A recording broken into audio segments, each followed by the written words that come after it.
예, 오늘 우리의 명절이라는 제목을 가지고 레위기 23장 33절에서 36절 말씀을 함께 살펴보기를 원합니다.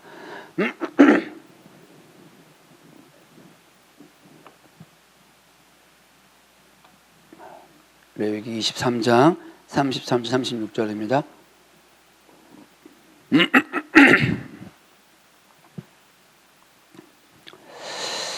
예. 읽도록 하겠습니다. 여호와께서 모세에게 말씀하여 이르시되 이스라엘 자손에게 말하여 이르라. 일곱째 달 15째 날은 초막절이니 여호와를 위하여 이레 동안 지킬 것이라. 첫날에는 성회로 모일지니 너희는 아무 노동도 하지 말지며 이레 동안에 너희는 여호와께 화제를 드릴 것이요 여덟째 날에도 너희는 성회로 모여서 여호와께 화제를 드릴지니 이는 거룩한 대회라. 너희는 어떤 노동도 하지 말지니라. 예, 명절이었습니다. 명절. 여러분들은 명절하면 무엇이 이렇게 막 떠오르십니까? 하품이 나오시나요? 명절. 명절하면 여자들에게 어떤 의미입니까? 와우! 명절이다. 우리나라 여자들은 그렇게 대부분 안 하겠죠? 근데 우리 아내를 보면 그렇게 할 것 같아요.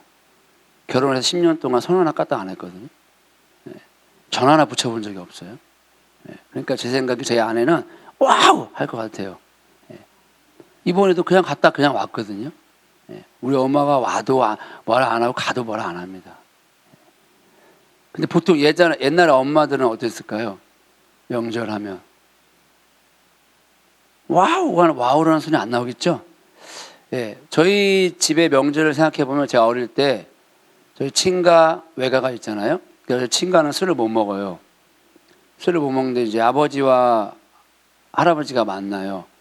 그러면 한 4시간 지나면 갑자기 데시벨이 막 올라갑니다. 막 싸우는 거예요. 이제 막 그때부터. 그러면 그 싸움이 일단락이 지나면 또 우리 아버지랑 고모들이랑 싸우기 시작합니다. 그래서 명절은 이렇게 시끌벅적한 거구나. 제가 외가댁에서 그걸 깨달았어요. 그럼 이제 친가댁에서 그 외가댁에 갑니다. 외가댁은 술을 잘 먹거든요. 그럼 낮에는 조용해요. 낮에는 다 주무셔. 예. 그래서 이제 해가 뉘어지면 다들 이제 쓱 일어나는 거예요. 그럼 이제 외할아버지가 어서 술 드셨어. 꼭 밖에 드시고 오셔요. 그럼 노래를 부르면서 오시다가 집에 들어오시면 울기 시작해. 울기 시작하면서 큰아들을 불러요. 그럼 큰아들하고 할아버지하고 데시벨이 막 올라가고 할아버지는 울면서 막 때리고 외삼촌은 막 소리 지르면서 막 술 먹고 싸워. 그렇게 한 2-3시간 싸우고 난 다음에 다 싸운 다음에 이제 가족들이 모여가지고 또 파티를 이제 막 즐기는. 그래서 제가 양가댁을 댕기면 느끼는 심정은 명절은 시끌벅적하구나. 맨날 싸우고. 혹시 여러분들도 막 이런 거 안 했죠? 여러분들 크리스찬이니까.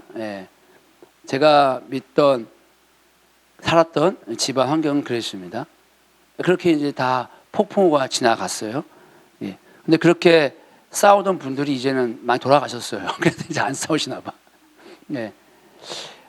외할아버지가 할아버지도 그렇고 부럽더라고요. 평생 일을 안 했거든요.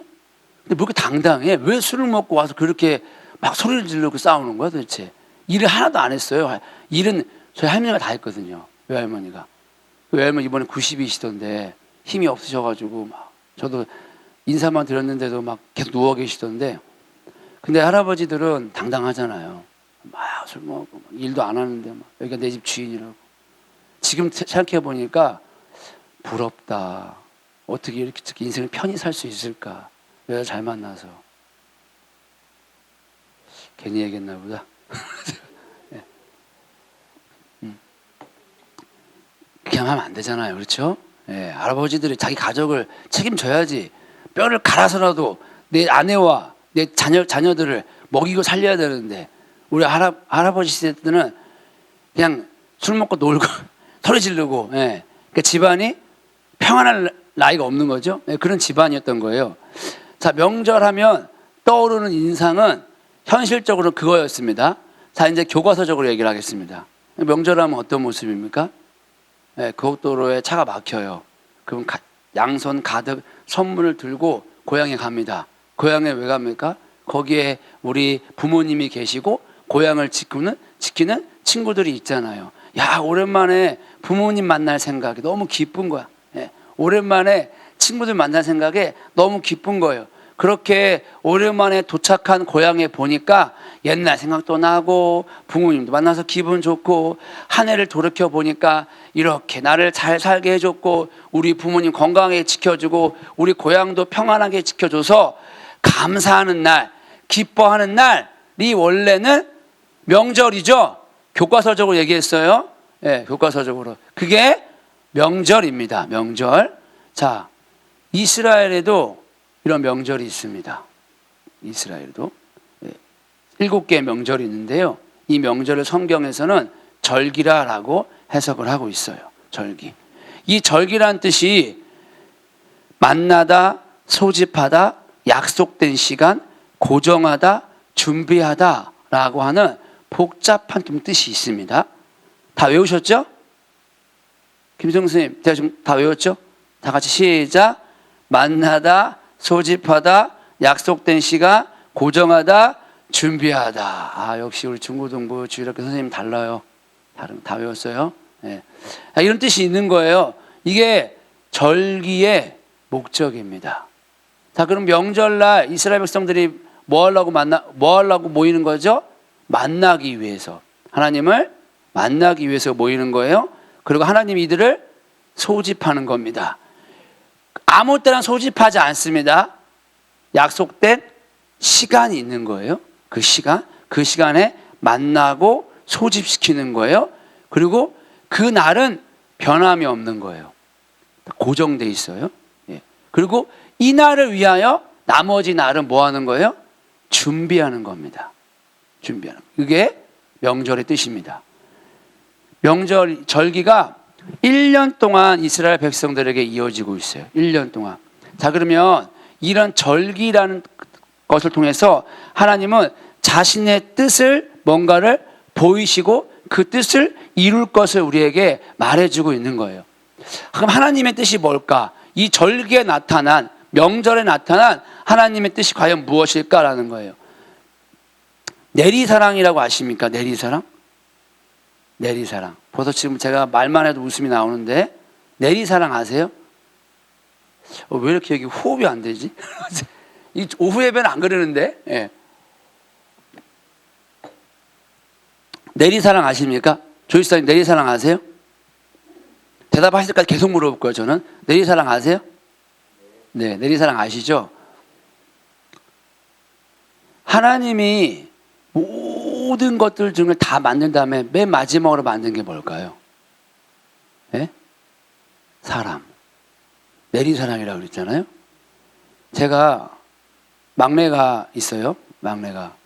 어저께 막내를 또 껴안고 잤어요. 한 번도 그런 적이 없어요. 또 막내를 껴안고 잤습니다. 근데 우리 막내가 기침을 지금 많이 해요. 근데 막내가 기침을 하면 제가 기침을 하면서 제 머리를 꽉 껴안는 거예요. 그리고 제 머리를 붙잡고 제 얼굴 앞에다 기침을 막 해요. 내가 자다가도 이러면 안 되는데. 돌이켜 누웠습니다.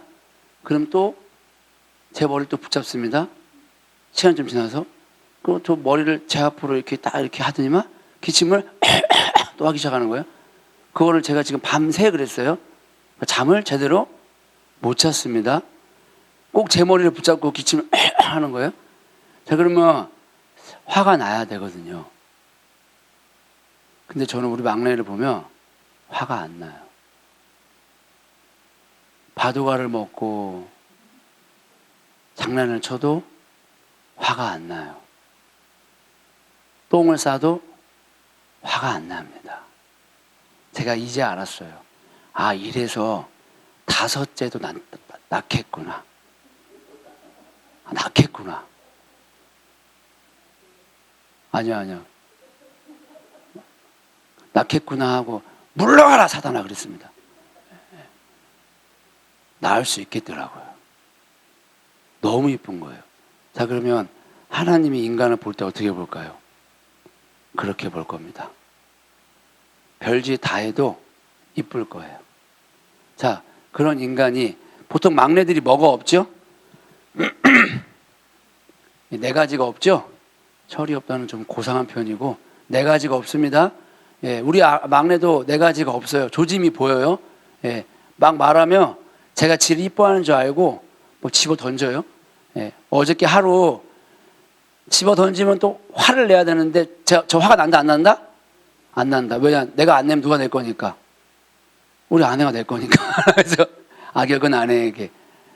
그러면 안 되지. 나는데 제가 키우면 그러니까 우리 아들은 망칠 거예요. 예, 왜냐면 그렇게 키우면 안 되거든요. 근데 어저께도 어머니 집에 갔다가 금요일이죠. 금요일날 명절 당일날 어머니 집에 이제 점심 먹으러 갔어요. 점심 먹고 이제 아들이 학교 숙제를 해야 돼가지고 남산에 사진 찍으러 올라갔습니다. 자, 거기를 이제 걸어 올라가야 돼요. 걸어 올라가는데 막둥이가 자꾸 이렇게 하는 거예요. 차마 못 안고 올라가겠는데 그걸 안고 올라간 거예요. 죽는 줄 알았어요, 진짜. 예. 그런데도 딴 애 같으면 그냥 놔버렸을 텐데 끝까지 제가 그래도 안고 올라갔습니다. 예. 뭐 때문에? 사랑하니까. 근데 뭐가 없다? 네 가지가 없어요. 여러분, 아담이 어떻게 했습니까? 너무 이쁘다니까요. 너무 이뻐. 근데 말을 들어요, 안 들어요? 안 들어요. 징그럽게 안 들어요. 뭐가 없는 거예요? 네 가지가 없다고요. 그래서 어떻게 됐어요? 망했어요. 네 가지 없으면 어떻게 돼요? 망하는 거예요. 부모만 안 들어서 달된 자식 본 적 있으십니까? 천하 이래로, 역사 이래로 그런 존재는 없습니다. 예. 자, 그래서 아담은 어떻게 했어요? 망했습니다. 자, 망하면은 아버지가 어떻게 했을까요? 생뚱이다! 그럴까요? 내리사랑이라니까요. 화가 나, 안 나? 화가 안 나. 그러면 근데 같이는 못 있어. 죄를 졌기까. 말 안 들으니까. 화풀이를 누구한테 하긴 해야 돼. 가야 보니까 누구한테 화풀이 하는 거예요? 뱀 새끼. 이놈 새끼야! 뱀의 머리를 밟아버렸습니다. 그리고 아담한테는 어떻게 하는 거예요? 내가 너를 다시 데리고 올 거야. 내 집으로. 사랑하고 온유하고 말합니다. 이거를 모르면 구약 읽을 때 어머 하나님 무서워.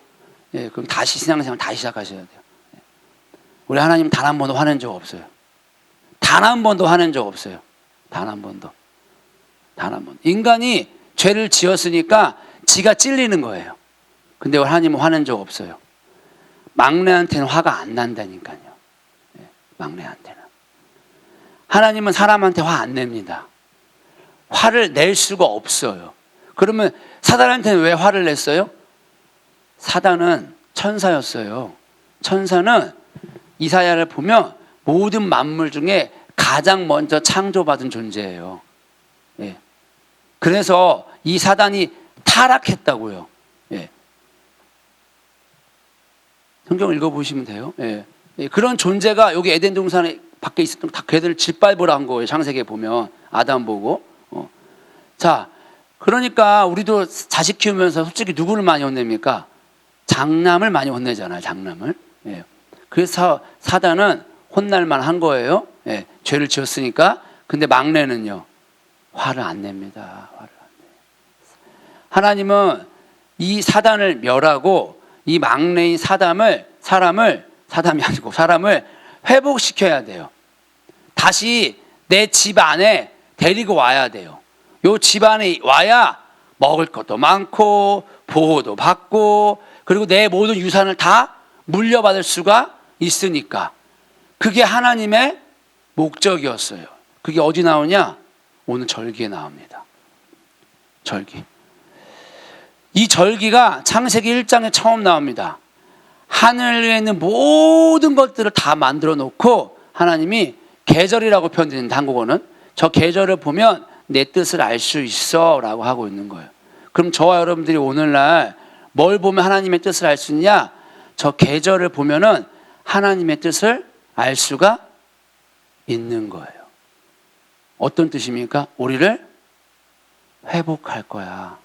우리를 아버지 집에 데리고 와서 이 모든 것들을 다 누리게 하실 거야 라고 하는 뜻을 발견할 수가 있는 거예요.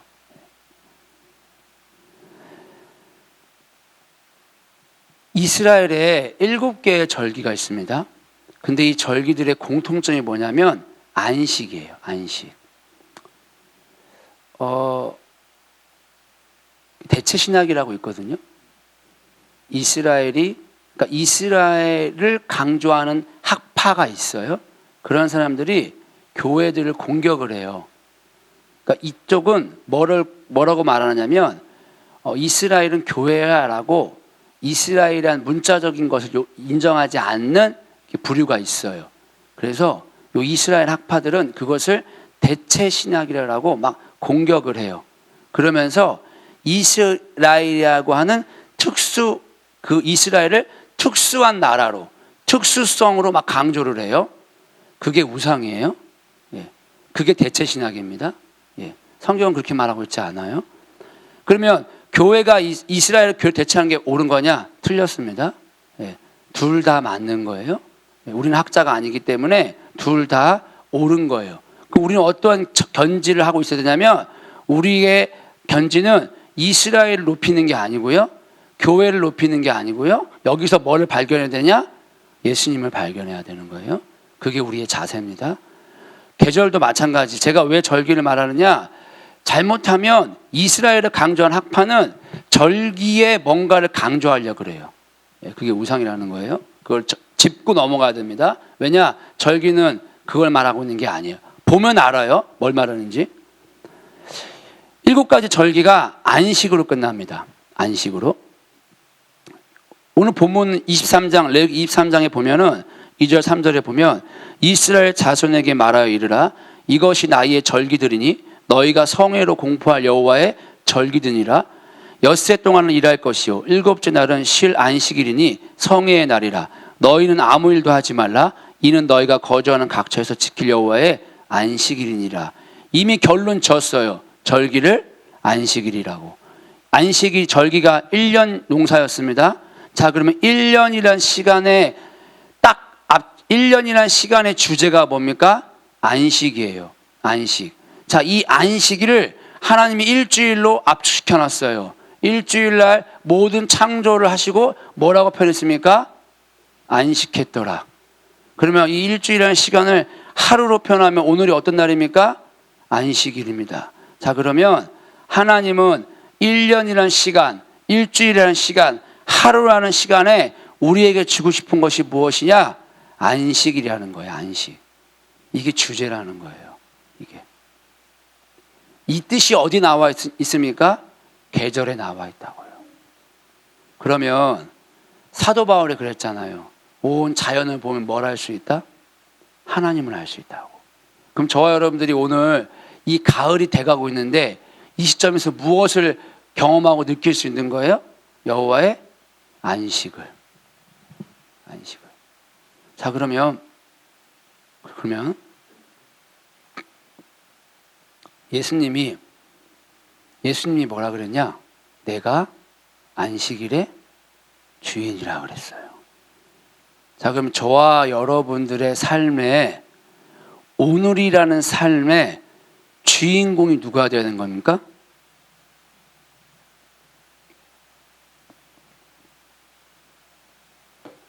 누가 되어야 되는 거예요? 다시 한번 크게 말씀해 주세요. 누가 되어야 되는 거예요? 김현민 미사님 크게 말씀해 주세요. 누가 되어야 돼요? 그게 오늘 주제입니다. 여기서 끝내도 돼요. 제 모든 설교는 다 예수님이거든요. 원래 사람은 자기가 보고 싶은 거 보거든요. 저는 예수님 보고 싶거든요. 그러니까 성경 보면 예수님밖에 안 보여요. 예수님 외에 관심을 두지 못하게 만드는 게 우상이라니까요. 오늘날 뭐를 강조하게 만듭니까? 나. 교회에 와서 메시지가요. 내가 세상에서 잘 사게끔, 내가 세상에서 평안을 누리게끔, 내가 세상에서 행복을 누리게끔 메시지를 전해요. 그 사람 위로하고요. 경제 어렵잖아요. 그러니까 그 사람 위로해주고, 관계가 어렵잖아요. 인간관계가. 그러니까 서로 잘 지내야 된다고 딱 요 수준으로 가는 거예요, 메시지가. 그렇게 사람에 맞춰서 메시지를 전합니다. 그럼 인기 있습니다. 거기다가 약간 유머를 넣고 이 정치적인 걸 그러니까 시사적인 걸 같이 넣어주면요, 우리들의 마음을 잘 알아준다고 말합니다. 제가 그거를 신대원 때 2학년 때 하려고 막 자기계발서 읽고 그렇게 메시지 전하려고 마음 먹었거든요. 근데 그게 우상 숭배였다고요. 그게 성경은 예수님을 말한다니까요. 그럼 저와 여러분들이 오늘이란 이 시간에 안식을 누리려면 누구를 생각하면 됩니까? 예수님을 생각하시면 되는 거예요. 아주 쉬운 거예요. 안식은 하늘과도 안식이지만 사람과도 자연과도 이루어지는 거거든요. 그럼 거기 중심에 누가 있는 거예요? 예수가 있다고요. 예수가. 그러면 이스라엘의 이 7대 절기는 누구를 가리키고 있는 거예요? 예수님을 가리키고 있는 거예요. 제가 아까 전에 대체신약, 이들이 말한 대체신약이 우상이라고 그랬잖아요. 왜 우상인지 여기서 나오는 거예요. 절기가 누구를 가리킨다고요? 예수님을 가리킨다니까요. 7대 절기가 있습니다. 유월절, 무교절, 초실절, 이게 봄절기입니다. 봄절기. 예수님께서 이스라엘 백성들이 그 애굽에서 있을 때 대신 죄를 뒤집어 쓰시고 죽으시고 부활했죠. 이것들을 나타내는 게 유월절, 무교절, 초실절이에요. 그분이 어린 양의 피로써 죽임으로 말미암아 애굽에서 건진 받았어요. 그리고 나서 그가 떡이 돼갖고 먹힘을 당했다고요.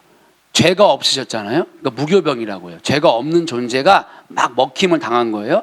그리고 첫열매가 됐어요. 부활의 첫열매, 그게 초실절입니다. 자, 이러한 존재들이 유월절, 무교절, 초실절을 경험하면서 뭘 했냐면 애굽을 나오게 된 거예요. 구원이 시작된 겁니다. 자, 그러니까 오늘날 교회라고 말하는 사람들은 가장 먼저 뭘 경험하게 되냐? 예수 그리스도의 십자가를 경험하게 되는 거예요.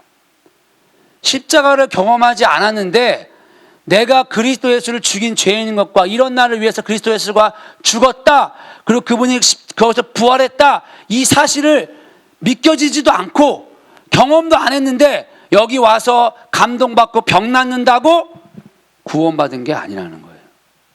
구원받은 게 아닙니다. 시작이 어디입니까? 유월절, 무교절, 초실절을 경험하게 되는 거예요. 반드시 하나님은 하나님 백성들에게 이 일을 하십니다. 계절 가운데. 자, 그러면 이것들을 봄절기에 하시는 거예요. 가장 먼저 일들이 일어나게 됩니다. 자, 그러면 이제 어떤 일이 일어나게 되냐?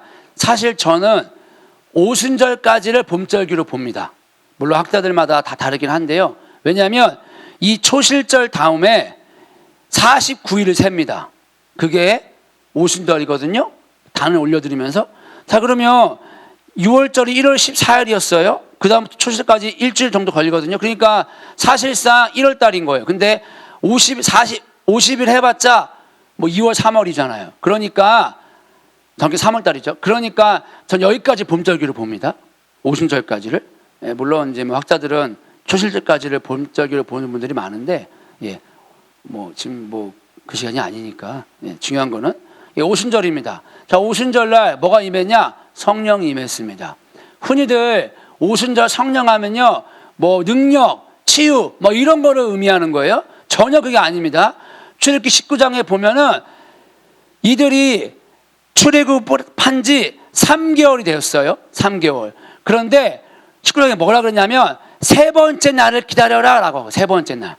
이들이 시내산에 와서 3개월 되는 날이 47일이었어요. 셋째 날을 기다려라 라고 했어요. 그날이 50일입니다. 자, 그날 뭐가 임했냐? 성령이 임했습니다. 근데 출애굽기 19장이 어떤 날이냐? 율법 받은 날이에요. 말씀 받은 날입니다. 자, 그러면 이 날이 오순절에 그대로 재현됐어요. 오순절에 그대로 재현된 날은 무엇을 받는 날이냐? 하나님의 말씀이 임하는 날인 거예요. 더 정확히는 말씀 되시는 그리스도 예수, 그 사랑이 임하는 날이라고요. 왜 그러냐? 출애굽기 19장의 이 시내산의 언약은 하나님과 이스라엘 백성들이 결혼하는 날이었어요. 결혼하는 날. 그리고 이 말씀은 서로에 대한 혼인 서약 선거예요. 나 신랑은 신부를 이렇게 사랑하겠습니다. 나 신부는 신랑을 이렇게 사랑하겠습니다. 라고 서로 사랑을 고백하는 게 이 율법이었다고요. 그러니까 신약에 와서 오순절 성령이 임한 거는 똑같이 결혼식이 재현되는 거라고요. 그러니까 오순절에 성령 받읍시다, 치유합시다라고 하는 거는요, 잘못된 성경 해석인 거예요. 그게 아닌 거예요. 오순절 성령이 받으면 우리가 다시 하나님의 사랑과 하나님과 결혼하는 그날, 그래서 뭐합니까? 사랑하니까 말씀을 지키며 살아가게 되는 거예요. 말씀을. 사랑하는 사람 말하면 흘려듣습니까? 금요일 성도님, 남편이 말하면 흘려드나요? 남편이 일 열심히 하고 와서 여보 나 좀 너무 배고파, 오늘 특별히 된장찌개 끓여줄 수 있어? 라고 하는데 꼴보기 싫어. 그래가지고 김치찌개 끓여줘. 그러지 않으시잖아요? 된장찌개를 뭐 된장찌개야 하면서 그래도 뭘 끓여주세요? 된장찌개를 끓여주시겠죠? 아니야 그렇습니까? 예. 사랑하니까 말 들어주는 거예요. 사랑하니까. 제 아내가 제 큰아들을 많이 사랑해요. 그냥 말 한마디 들리면 엄마 나 아침에 저기 토스트 그 햄 넣고 치즈 넣고 해줘. 저는 상상하지 못할 말. 그 나이 때. 그러면 그 다음날 아침에 우리 아내가 뭐 하고 있냐? 햄하고 토스트하고 토스트 만들고 있어요. 그럼 나는 왜 해주냐? 아내 좀 삐지니까. 예. 하나 얻어먹는 거예요. 사랑하니까 해주는 거예요. 이날 결혼했다 그랬어요. 성령 임하면 뭐 한다고요? 말씀을 지키게 돼 있습니다. 그게 오순절입니다. 오순절. 그 율법주의자들은 뭐 하는 거예요? 말씀을 지켜라 행위를 해라 라고 강조하는 거예요. 그러면 안 되는 거예요. 여러분 이따 살펴보겠지만 우리가 예배드리고 막 이런 행위들 하라고 막 꼬드기고 오면 합니까? 지금 여기 도망간 친구들도 있는데 합니까? 절대 안 합니다. 절대 안 합니다. 뭐가 임해야 되는 거예요? 사랑이 임해야 돼요. 더 정확히는 예수 그리스도가 임해야 돼요. 그러면요 여러분 못 말려요. 못 말려요. 내가 처음에 예수님을 어떻게 믿었나를 생각해 보십시오. 그리고 뭐 했나? 제가 지금 타락했어요. 옛날에는 이렇게 안 했어요. 신앙생활. 옛날에 교회 살았어요. 정말로. 그리고 교회 올 때 눈물 흘리면서 눈물 안 흘리면서 간 적이 거의 없어요. 걸어가면서 눈물 흘렸어요. 걸어가면서. 예수님만 하면 눈물이 그렇게 나. 걸어가면서. 철회하면요 9시 시작했거든요. 정말 빨리 잔 날 2시, 새벽 2시 교회에서. 어느 날은 막 기도하고 있는데 종 땡땡 쳐. 토요일날 새벽 2시간 되는 거예요. 막 눈물이 막 끊이지 않아요. 예수님 생각하면. 지금 안 그러거든요. 왜 그렇게 했을까요? 십자가를 만났으니까. 사랑이 임해야 행위가 따라오는 겁니다. 그러니까 저와 여러분들의 행위가 안 될 때, 혹은 여러분들의 자녀나 여러분들의 어른들 주위에 있는 모든 사람들이 행위가 안 될 때는요, 행위하라고 말하면 안 돼요. 중보해야 돼요. 그냥 아무 말 하지 마시고 그 예수님의 사랑이 임하도록.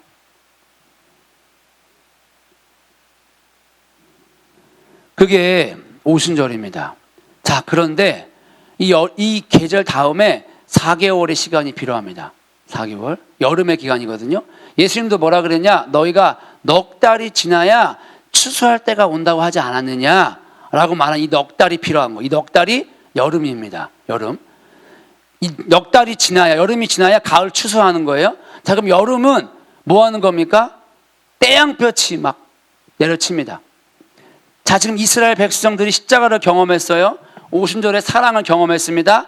그리고 이제 뭐 하는 거예요? 십자가의 삶을 살아나가는 거예요. 그게 세상 사람들이 보기에는 미련해 보이는 거예요. 어리석어 보입니다. 아무 능력이 없어 보입니다. 나보다 저 사람을 낮게 여기고 원수를 사랑해야 돼요. 이러한 십자가의 삶이, 그리고 성령으로 인하여서 말씀을 살아가는 이 삶이 세상 사람들이 보기에는 미련해 보인다고요. 조롱합니다. 핍박합니다. 그게 4개월 여름의 삶입니다. 예수를 말하는 거 인기 없다고요. 예수님도요, 제자한테 배신당했고요. 선지자들을요, 한 명도 제대로 간 사람 없고요. 제자들요, 사도 요한 빼고는 다 끝이 안 좋았습니다. 물론 사도 요한도 오래 살았지만 감옥에 갇혔잖아요. 성경에 나오는 모든 사람들 예수 복음 전했을 때 이 땅에서 인정받지 않았습니다. 왜냐? 복음은요, 무능해 보이거든요. 복음은 미련해 보입니다. 복음은 핍박당하는 거예요. 그게 4개월의 농사입니다. 누가 십자가의 복음의 삶을, 누가 자기 부인의 삶을 성막의 그림으로 보면 번제단과 물도명의 삶을 누가 살아가느냐는 거예요. 누가. 내가 이 땅에서 예수를 필요로 하는 이유가 내 만족과 내 평안과 내 가정의 평강을 위하여 사는 게 아니라 예수를 사랑하기에 예수의 말씀대로 살아가는 것. 그래서 조롱받고 무시당하고 멸시당하고 때로는 손가락질 당해 보인다 할지라도 그 길을 누가 걸어가느냐는 거예요. 누가. 이 길은요, 찾는 이가 적다 그랬습니다. 근데 이 길을 걸어가는 4개월의 시간이 필요한 거예요. 이 태양의 빛을 받아야 되는 거예요. 그 사람이 뭐하냐? 가을 추수를 당하게 되는 겁니다. 없는 말 막 지어냅니다. 하지 않은 말 막 지어내요. 저 그런 경우 굉장히 많이 당했어요. 내가 그런 말 한 적 없거든요. 근데 그런 말 한 사람이 되어버렸어요. 나 그런 말 한 적 없는데요 라고 말하면 안 될 만큼 그 말 하는 순간 변명이 되고요, 그 말 하는 순간 언쟁이 돼요. 근데 내가 죄송합니다 라고 말하면 또 안 돼요. 그럼 내가 그 말을 한 것으로 인정이 돼버리니까요. 야, 그런 경우 굉장히 많이 당해봤습니다. 뒤에서 후욕하고요, 조롱하고요. 제가 목사인데. 근데 어떻게 해야 돼요? 축복해야 돼요. 근데 어떻게 해야 돼요? 용서해야 돼요. 근데 어떻게 해야 돼요? 나보다 남을 낮게 여겨야 돼요. 그거는 내가 할 수 없어요. 뭐가 필요합니까? 성령이 필요한 거예요. 그래서 4개월의 기간 동안은요, 매일매일 뭐 할 수밖에 없냐? 가슴을 치며 엎드리는 거예요.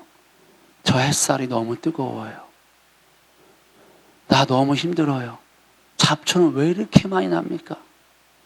이 잡초 뽑다가 저 뜨거운 햇살에 내가 끌려가다가 내 살이 다 익어버립니다. 내가 다 거뭇게 타고 있습니다. 내가 거뭇게 타고 있으니까 사람들이 조롱합니다. 검다고. 그래도 가는 겁니다. 그 사랑이 임하니까.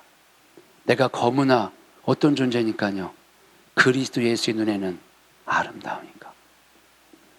이 4개월의 십자가의 길을 거는 사람은 가을에 추수를 당하게 됩니다. 그게 오늘 나와 있는 가을절기, 나팔절, 대속제일, 초막절이에요. 오늘 살펴볼 거는 초막절입니다. 주무시지 마세요. 자, 여러분, 그러면 여러분들이 농부라면 여러분들은 어떤 곡식을 추수하시겠습니까? 알곡 또는 알곡이 아는 걸 뭐라 그러죠? 용어 쭉정이. 은혜가 많이 필요하네요. 단어가 기억이 안 나네. 나이가 몇인데. 여러분들이 농부라면 무엇을 추수하시겠습니까? 당연히 알곡이죠. 이 알곡은 4개월 태양볕을 지나야 알곡이 됩니다. 가을에 햇볕이 쨍쨍 빛나야, 여름에 햇볕이 쨍쨍 빛나야 좋은 곡식과 과일을 얻을 수 있는 것처럼 그 태양을, 그 십자가의 길을 걸어가는 존재, 그 알곡들만 추수가 되는 거예요. 그리고 무엇을 맞이합니까? 겨울, 안식의 시간으로 들어가게 되는 겁니다. 겨울은 일하지 않아요. 쉬는 날인 거예요. 그게 안식의 시간입니다. 영원한 안식의 시간으로 우리가 들어가게 되는 거예요. 그러니까 이스라엘 백성들에게 예수님이 이거를 지금 말하고 있는 거예요. 봄, 여름, 가을, 겨울에 누가 있느냐? 예수가 있는 거예요. 예수가. 너희들이 이 예수로 말미암아 기뻐하라는 거예요. 예수로 말미암아 감사하라는 거예요. 모든 1년과 일주일과 하루하는 그 중심에 예수가 있음으로 말미암아 기쁨과 감사가 넘치는, 그리고 앞으로 하실 일들에 대한 소망을 갖게 하는 것, 그것이 우리를 향한 하나님의 뜻이라는 것입니다. 이게 절기에 절절하게 나타나 있는 거예요. 그런데 대부분의 사람들은 관심이 없어요. 대부분의 사람들은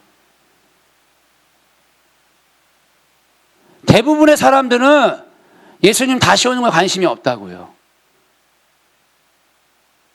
교회를 왜 오냐? 사역하려고 오고, 교회를 왜 오냐? 나를 추구하기 온다고요.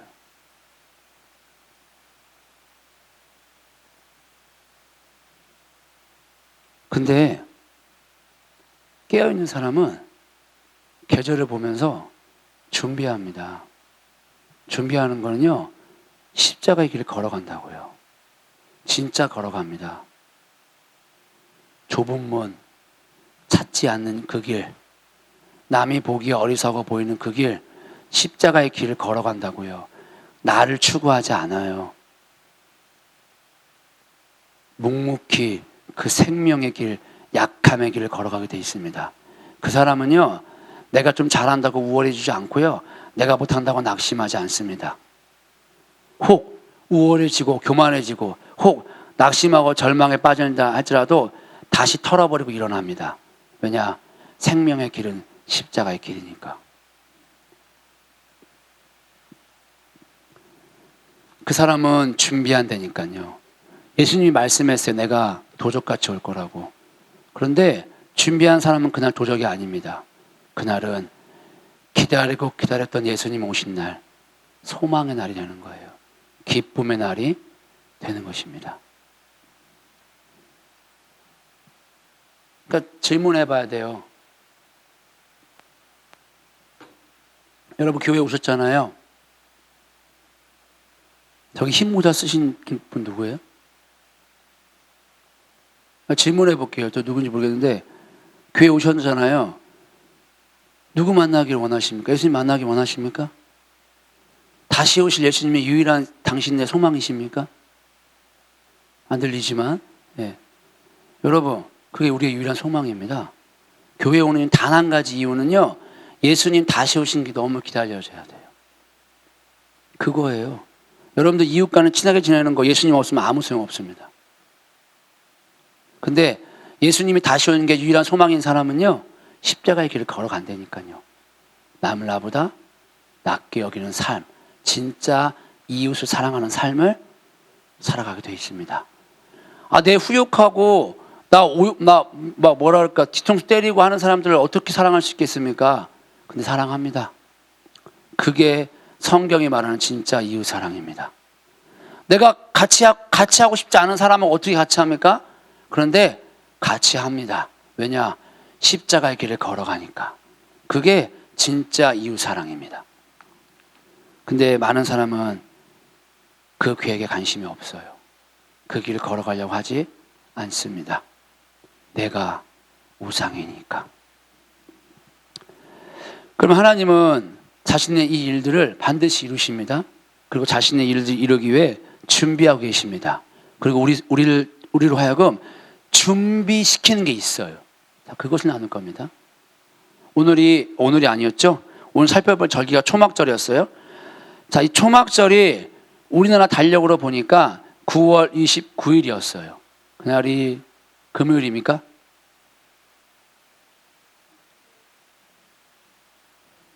금요일이었죠? 금요일이 추석이었잖아요. 그러니까 올해 추석과 이스라엘의 절기 초막절이 겹쳤습니다.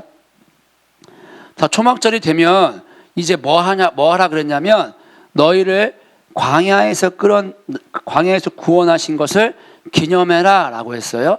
그러니까 뭘 기념하는 거예요? 예수님 기억하라는 거예요. 그 십자가를 한마디로 말하면. 그런데 여기 와가지고 그러니까 광야에 나가서 뭐 했냐면 그 4가지의 식물을 가지고 막 이렇게 임시 처소를 만듭니다. 우막을 만들어요. 우막을 만들어서 거기 가서 이제 지내는 거예요. 지내면서 우리가 예수님이 저 애굽에서 건졌지, 그리고 우리가 가야 할 곳이 따로 있지라고 하는 걸 생각을 하는 겁니다. 그럼 이날 뭐 하냐? 이제 막 제사장들이 나팔을 불고 모든 백성들이 같이 막 환호성을 부르고 기뻐하는 거예요. 왜냐? 이날 뭐가 많으니까? 추수가 많으니까. 그리고 정말 많은 제물들을 이날 하나님께 막 올려드렸거든요. 그러니까 다 기쁨으로 막 추수하고 하는 겁니다. 출애굽이 이스라엘 백성들이 이 광야에서 초막을 만들면서 뭐를 기억해야 되냐면 내가 살아야 할 곳은 여기가 아니구나. 여기가 아니구나. 내가 지금까지 살아온 것이 6월절 어린 양의 은혜였다면 이제 앞으로 살아가야 할 곳, 내가 진짜 가야 할 나의 고향이 따로 있구나. 그러니까 오늘도 나올 때도 어린 양을 의지했으니까 그곳에 갈 때도 어린 양을 의지하며 가야 되는구나 라고 하는 것을 알게 해주신 거예요. 이 땅은 거쳐가는 곳이라는 것입니다. 그래서 우리를 나그네라 그러잖아요. 나그네. 여기서 어떤 것들을 추구하지 말라는 거예요. 여기서 있는 것들은 다 그냥 신기루 같은 것입니다. 사라질 것이라는 것입니다. 우리가 진짜 살아야 할 고향 따로 있다는 것입니다. 그럼 광야에서는 어땠습니까? 낮에는 불기둥, 밤에는 낮에 불기둥 쪄죽죠. 낮에는 구름기둥, 밤에는 불기둥으로 이스라엘 백성들을 보호해 주셨어요. 낮에는 딱 살기 좋게, 밤에는 딱 살기 좋게. 하나님의 말씀과 성령이 이스라엘 백성들을 끄집어내 왔고 지금도 인도해 오고 있는 거예요. 그러면서 이 광야를 지나면서 그들이 먹을 거, 입을 거, 마실 거 걱정 하나도 안 했습니다. 옷이 헤어지지 않았어요. 오늘 뭐 먹지? 그거는 믿음 없는 자들만 걱정했던 거예요. 고기 먹고 싶으면 고기를 먹었고 물, 만나 다 먹여주시고 입혀주셨습니다. 우리가 이 땅에 살면서 그 걱정하지 말라는 거예요. 먹을 거, 입을 거, 마실 거, 어떻게 살아야 할까?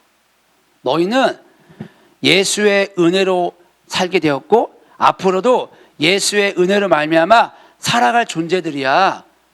여기서 너희가 바라봐야 할 것은 바로 그 예수야. 저 구름기둥을 보렴, 저 불기둥을 보렴. 내가 너희를 보호해 줄 거야. 내가 너희를 책임져 줄 거야 라고 수없이 말해주고 있는 거예요. 그거를 아는 이스라엘 백성들은 구름기둥 보고 불기둥 보고 어린 양의 피만을 의지하며 살아가게 되면 어떤 일이 발생되느냐? 모든 것이 더해지는 것들을 경험하게 되는 거예요. 그곳이 어디냐? 광야예요. 그래서 광야는 가장 하나님의 은혜를 경험하기 쉬운 곳입니다. 여러분, 광야는 축복입니다. 광야는. 여러분 인생이 광야 같으십니까? 축복의 현장에 있는 겁니다. 내 인생 돌이켜보면 가장 은혜를 많이 받았던 곳이 언제냐? 나 어떻게 살아야 되지? 그때가 가장 은혜를 많이 경험할 때였어요. 여러분 광야에 계시면서 그 은혜가 여러분 가운데 임하기를 축원합니다. 그리고 이날이 어떤 날이냐? 수장절이었어요. 수장절. 다른 말로 곡식을 저장하는 날입니다. 자, 잘 들어보세요. 곡식을 저장하는 날이에요. 그래서 수장절입니다. 봄에 보리와 밀들을 재배했어요. 그리고 여름을 지나서 가을에 과일들을 추수했습니다. 그것들을 저장하는 절기입니다.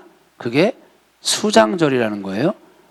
우리가 이 땅에 쌓아놓지 말고 어디 쌓아놓으라 그랬죠? 하늘의 것을 하늘에다가 쌓아놓으라 그랬어요. 거기는 도둑도 없고 좀독을 잔다 그랬잖아요. 지금 우리의 것을 어디에 쌓아놔야 되는 겁니까? 하늘에 쌓아놔야 되는 거예요. 그러면 하나님이 지금 다 어떻게 하고 있는 거예요? 그걸 다 창고에 저장해 놓고 계십니다. 그게 초막절의 축복입니다. 한 걸음 더 나가 보겠습니다.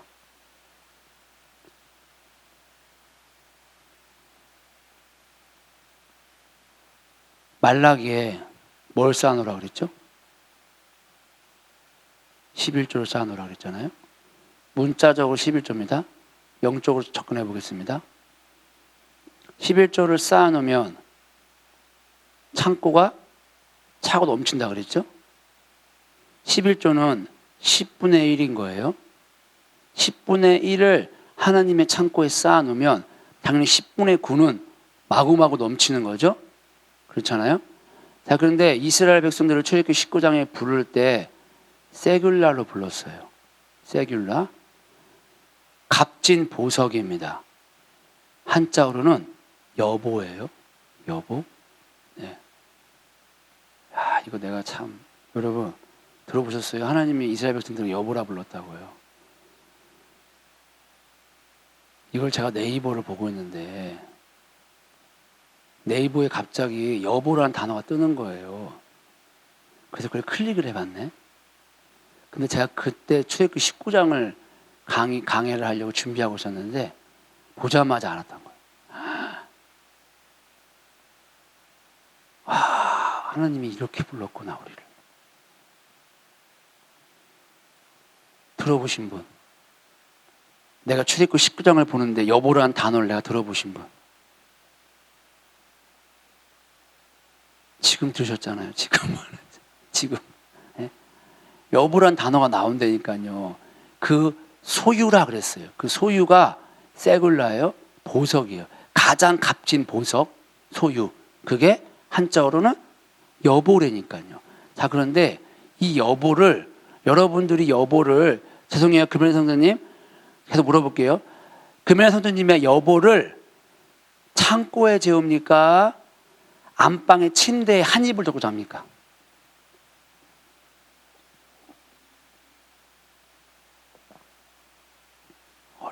어려운 질문을. 창고에 재우세요? 안방에 침대 한 이불 덮고 주무세요? 둘 다 남편을 창고에 말이 안 통하고 맞기 못하는 상태고. 자, 우리 집사님, 예, 집사님 엄청 가정적인 건 제가 알고 있거든요. 예, 참, 예, 부럽습니다. 아버지 역할이 그렇게 어려운데 자식들이 이렇게 너무 아버지를 존경해서 제 롤모델을 삼고 있습니다.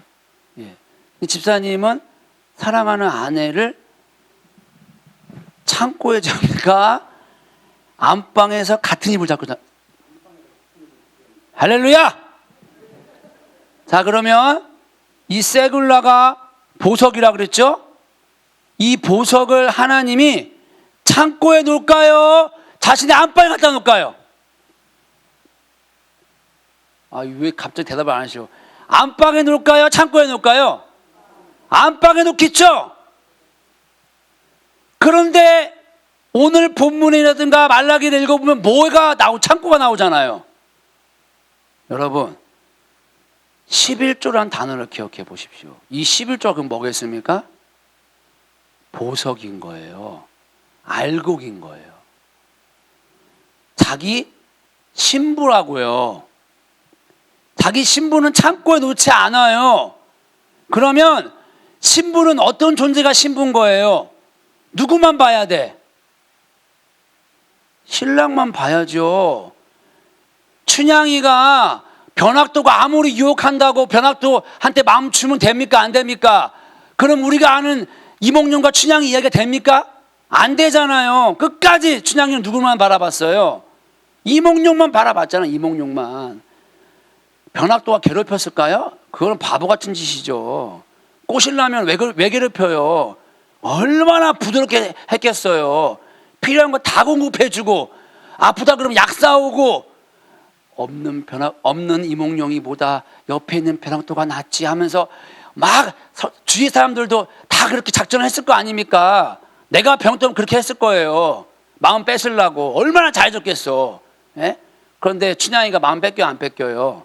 안 뺏기잖아요. 잘해주는 거 아무리 잘해도 소용없는 거예요. 그 마음만 살랑살랑 사가면서 너는 괜찮아, 별의별 말 다 해도 신부는 마음 뺏겨, 안 뺏겨요? 안 뺏긴다니까요. 그게 누군 거예요? 하나님 보시기에는 보석인 거예요. 보석. 그게 11조라고요. 영적인 의미로. 자, 그게 하나님의 창고에 마구마구 쌓이면 뭐가 된다고요? 나머지 것들은 다 넘친다고요. 그게 말라기에서 말하는 11조를 짜라는 거 하는 거예요. 단순히 물질적인 것만 말하는 게 아닌 거예요. 자신의 신부가 자신의 침상에 차고 넘치면 그 복들이 이 지상에 가득하게 될 것을 말하고 있는 거예요. 그게 계시록에 나옵니다. 14만 4천이 하나님을 예배하고 있을 때 셀 수 없는 수많은 무리들이 함께 우리 하나님의 그 영광을, 보좌를 예배하고 있다고요. 그게 말라기서 말씀의 성취라고요.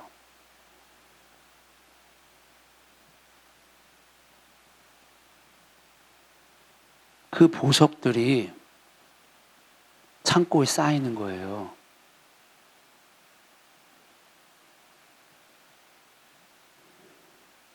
초막절날 이런 신부들을 불러 모읍니다. 알곡들을. 자신의 창고에, 자신의 신방에 차곡차곡 쌓아놓습니다. 이날 어마어마한 제물을 드렸어요.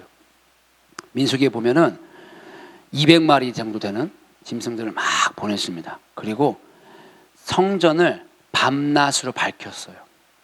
그러니까 축제인 거예요. 보세요. 곡식 남아돌아요. 과일 남아돌아요. 그리고 고기 남아돌아요. 밤낮 불빛이 있어요. 네온사인이 막 빠방한 거예요. 거기다가 뭐도 나와요? 음악도 나와요. 그러니까 뭐 할 수밖에 없어요?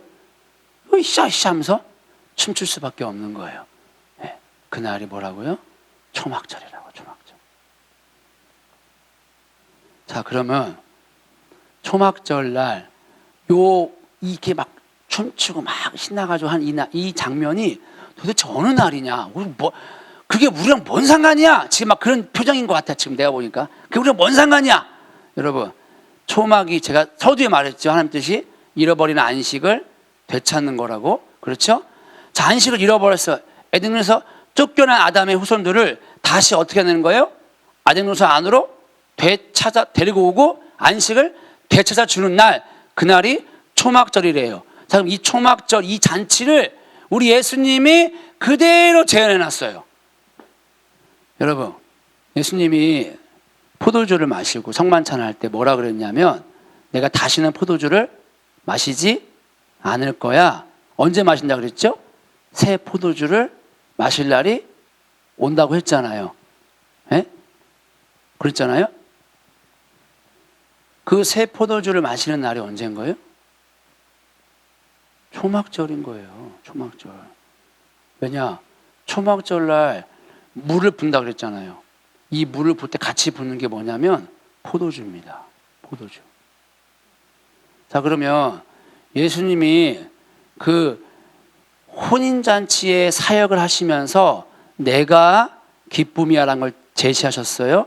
근데 요때보다도 나중 기쁨이 훨씬 클 거라 그랬어요. 자, 그러면 초막절이 무엇을 말하느냐? 어린 양의 혼인잔치 날의 재현인 걸 볼 수 있는 거예요. 이날 뭐가 많은 거예요?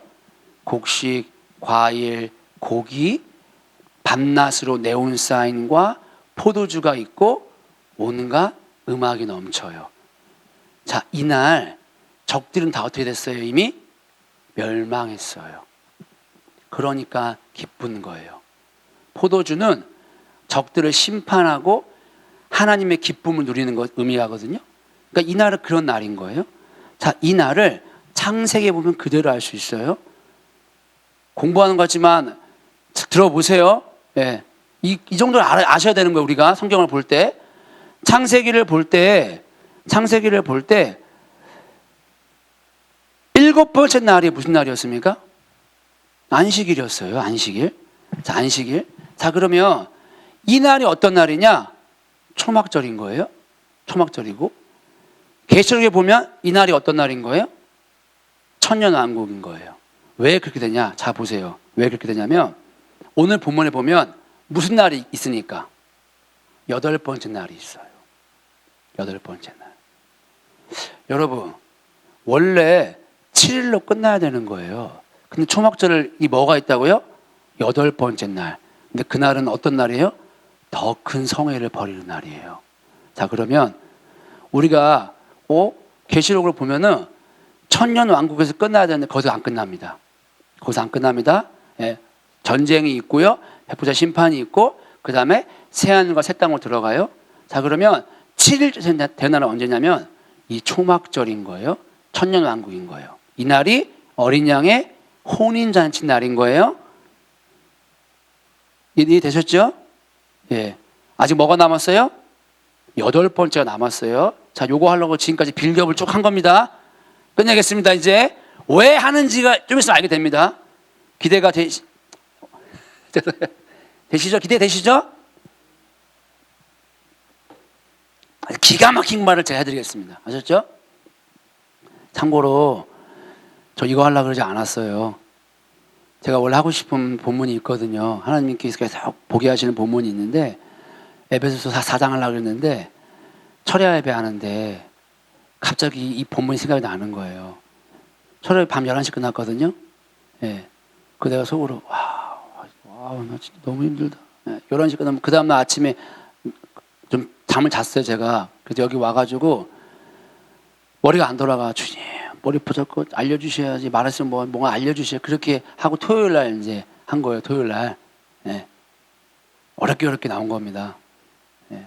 수요일 날도 원래 그거 하려고 그런 게 아니었거든요. 예. 다른 거 하려고 그랬어요, 에베소서 말씀을. 근데 수요일 날 것도 갑자기 수요일 날 아침에 예배 드리는데 바뀐 거예요. 예.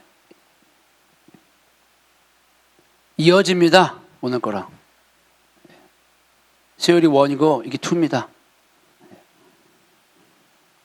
같은 내용을 말하고 있었어요, 하나님이. 그래서 저는 하나님이 하라고 하시는 걸 제가 깨달았어요. 자, 보세요. 초막절에 그럼 재료가 뭐냐? 재료가 레위기 23장 40절에 보니까 첫날에는 너희가 아름다운 나무실과 종려나무 가지, 무성한 나무 가지, 시내버들을 취하여 너희 하나님 여호와 앞에서 이레 동안 즐거워할 것이라. 여러분 보세요. 4가지의 재료가 나옵니다. 아름다운 실과 종려나무 가지, 무성한 나무 가지, 시내버들. 여러분 지금 시간이 없으니까 요거 하나하나가 뭐냐면 마음을 다해서 내 중심을 다해서 하나님을 사랑하고 하나님만을 바라보고 그 다음에 막 흔들며 찬양하잖아요. 하나님, 정확히는 우리 예수님을 막 찬양해 나아갈 때 종려나무, 대추나무, 야잠수가 열매를 어마어마하게 많이 맺거든요.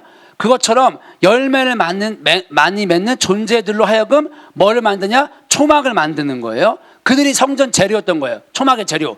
참 이들이 뭐가 되냐면 그대로 성전 재료가 되는 거예요. 오늘날 성전 재료가 뭐가 되느냐? 예수만을 사랑하고 예수만을 바라보고 예수의 말씀을 따라가니까 그 말씀의 열매가 나오는 존재들이 성전의 재료라는 거예요.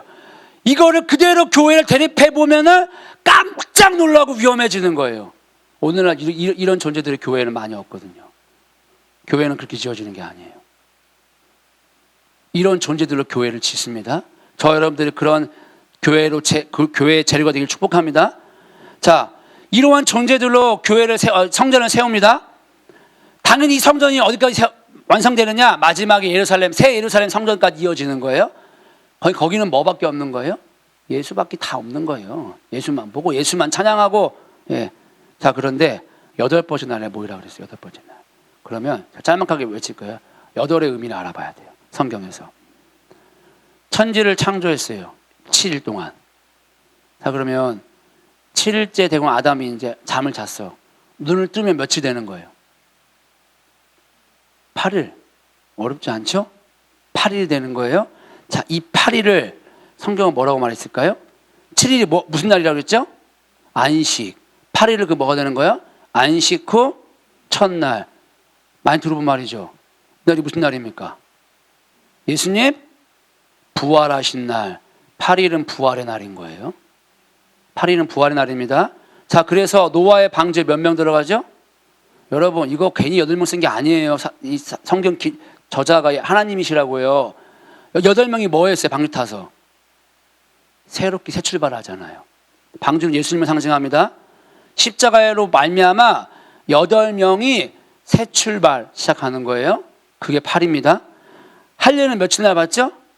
8일날 받습니다. 할례라는 의미는 내가 죽고 다시 사는 겁니다. 그게 8일입니다. 초막절도 오늘 며칠날 크게 지나겠죠? 8일날. 그럼 모든 하이라이트가 지금 어디로 가고 있는 거예요? 8일로 가고 있는 겁니다. 8일로. 여러분,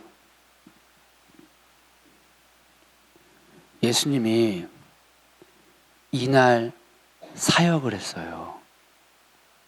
이 8일째 되는 날. 요한복음에 보면, 요한복음 7장에 보면 명절 끝날, 곧 큰 날에 예수께서 서서 외쳐 이르시되 누구든지 목마르거든 내게 와서 마시라. 여러분, 이 명절이 초막절이었습니다. 그럼 명절 끝나는 며칠째 된 날이에요? 숫자 선생님 며칠째 된 날이라고요? 달라. 역시 중고등부 선생님들은 달라. 8일째 되는 날입니다. 자기 날 뭐 했다고요? 목마른 사람 다 뭐라고요? 내게로 오라고. 초막절에 뭘 분다 그랬죠? 물 분다 그랬잖아요. 물. 유대인들이에요. 초막절 끝날 목마른 사람 다 내게로 와. 원래 초막절에 뭐가 많으니까 물이 많다니까. 성전 가면 물 많아요. 그럼 원래 어디 가야 되는 거예요? 성전을 가야 되는 거예요. 근데 예수님 누구한테 오래요? 나한테 오라고. 그럼 네가 목이 마른다 안 마른다? 안 마른다. 성전에서 주는 물은 목이 마르다 안 마르다? 목이 마르다.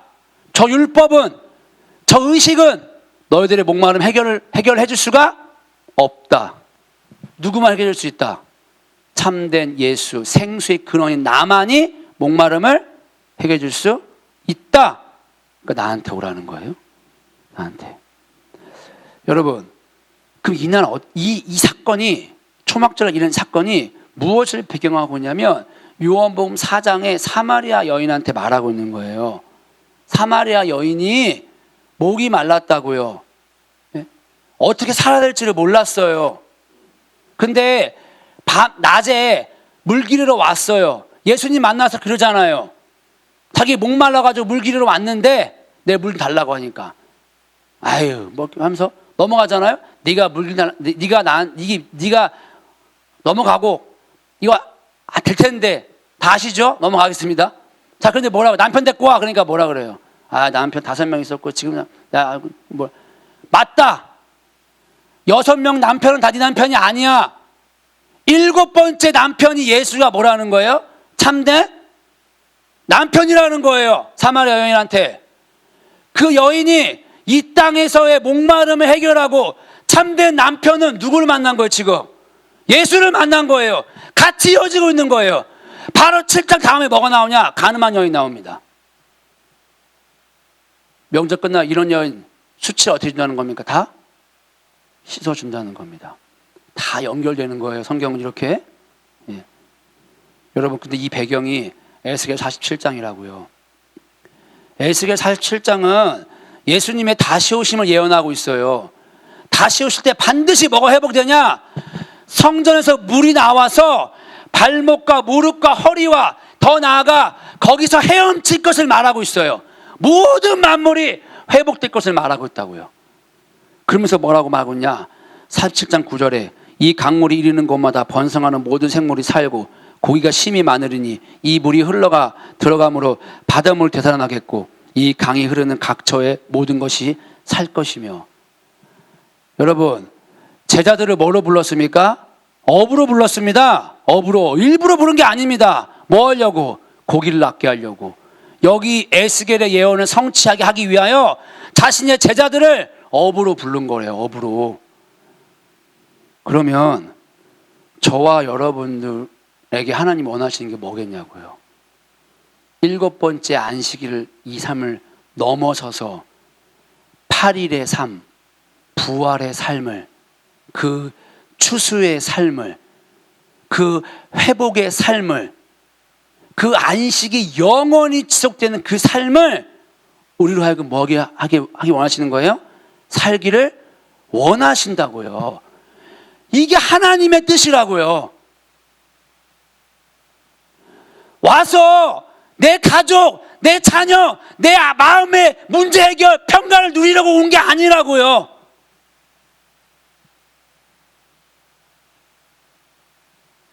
이 8일의 삶을 살게 했다니까요.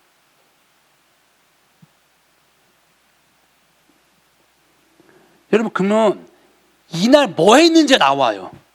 이날 뭐 했는지가. 그럼 우리가 뭐 할 건지 알 수 있어요.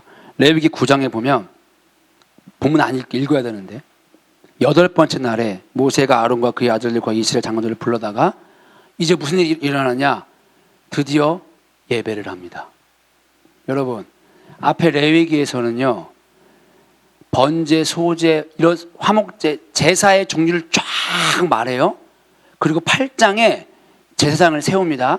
아직까지 번제 안 드렸습니다. 제사 안 드렸어요. 근데 언제 드린다고요? 8번째 날에 뭘 드리는 거예요? 제사를 드려요. 제사를. 자, 그러면 이제 다 말았어요. 다 보세요. 하나님이 부활의 날, 곡식을 거두는 날, 회복하는 날, 안식이 영원히 지속되는 날, 이 날을 이후에서 준비해 놓은 게 뭐라고요? 예배라고요. 예배. 보이세요? 그게 예배라고요. 그게 예배라니까요. 그날 드렸다고요. 8번째 날에.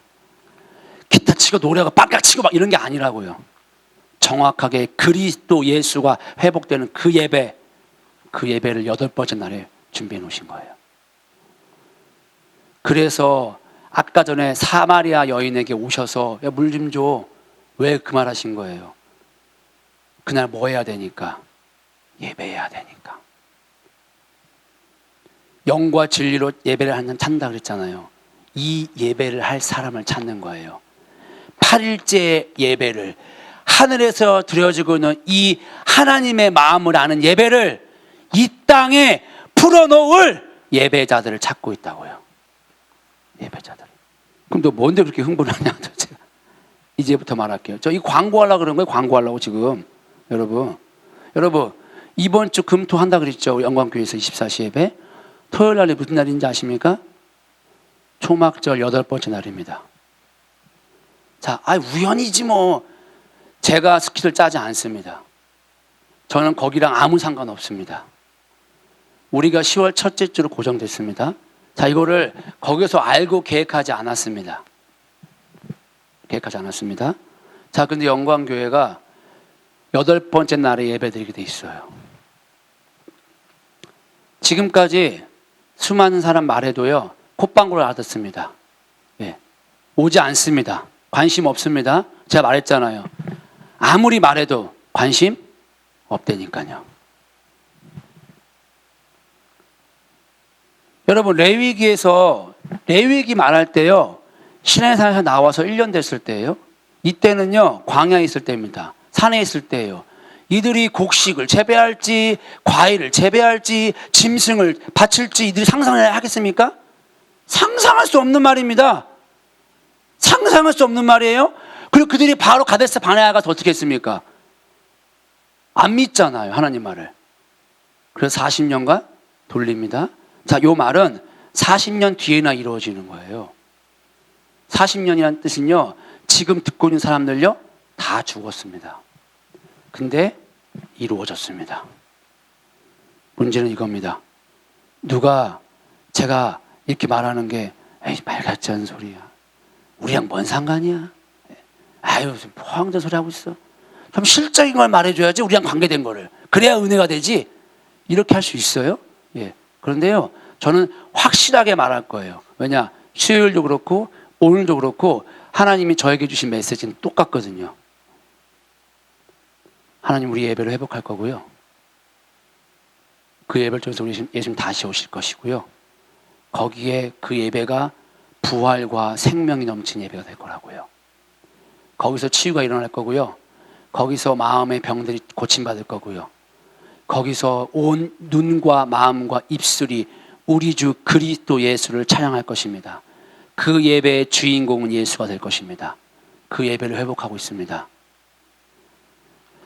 그게 8일째 드리는 영광교 드리신 예배입니다.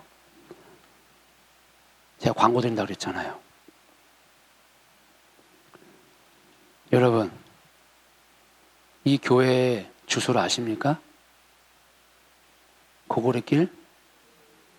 제가 정말 입에 날 때마다 말했습니다. 여러분, 고고리가 무슨 뜻인지 아십니까? 신부들이 결혼할 때 쓰는 쪽돌입니다. 원래 우리 교회 주소가 고고리길 108이었어요. 근데 고고리길 114로 바뀌었어요. 114가 뭔지 아십니까? 1월 14일 6월절 어린 양이 못 박히신 날, 이스라엘 백성들의 첫날이 되는 날이었습니다. 그리고 이 땅에 평양 대봉이 임한 날이 1월 14일이었습니다. 하나님은 우연이 없어요. 다 철두철미하게 자신의 계획을 이루기 위하여 모든 것들을 사용하십니다. 저는요, 이 교회에 하나님이 주신 유업이 있다고 생각합니다. 그게 누구냐? 예배자입니다. 예수님을 정말 사랑하는 사람, 그래서 십자가의 길을 걸어가는 사람, 묵묵히 조롱하든지 뒤에서 수근수근 하든지 말을 막 만들어내든지 상관없이 묵묵히 그 십자가의 길을 걸어가는 그 소수의 사람들이, 그런 예배자들이 예수님을 예배하며 나아갈 때 이곳에 하늘의 문을 여시고 복이 쌓도록, 복이 쌓을 곳이 없도록 붓기를 원하는 것이 저는 이 영광교회를 향한 하나님의 뜻이라 생각합니다. 여러분, 한 귀로 듣고 한 귀로 흘리시겠습니까? 정말 그렇게 하시겠습니까? 이번에도 이곳이 텅텅 비어, 우리 강윤식 집사님 계시는데, 강윤식 집사님은 제 생각에 저 특정 인물 거론하고 싶지 않은데, 저분이 24시 시작한 일에 저분이 파수꾼이에요. 저분이. 아마 저분에게 하나님이 복을 어마어마하게 쌓으셨을 것입니다. 그 복 눈에 안 보입니다. 저분이 로또에 당첨돼가지고 100억을 집에 감춰놓고 쉴 수 있는데, 그런 거 눈에 보이지 않습니다. 그 복은 눈에 보이지 않는 복일 수 있어요. 그런데 지켰어요. 파수했어요. 오히려 저보다 훨씬 많이 파수했습니다. 대부분의 사람들은 한 귀로 흘립니다. 아, 저 사람이 하니까, 저 사람이 리더니까 관심 없어 합니다. 그러나 하나님이 와서 물으실 겁니다. 나는 다 말했다고. 누가 과연 하나님의 뜻에 순종해서, 누가 과연 준비될 것인가? 저 여러분들이 이번에 반드시 이 하나님의 일에 대가를 지불하시고 파수하셔서 하나님이 여러분들에게 붓기를 원하시는 그 놀라운 복들을 받으시기를 예수님의 이름으로 축원합니다. 섬기고 내가 예배인도 하려고만 오지 마시고요, 예배를 파수하려고 한번 와보십시오.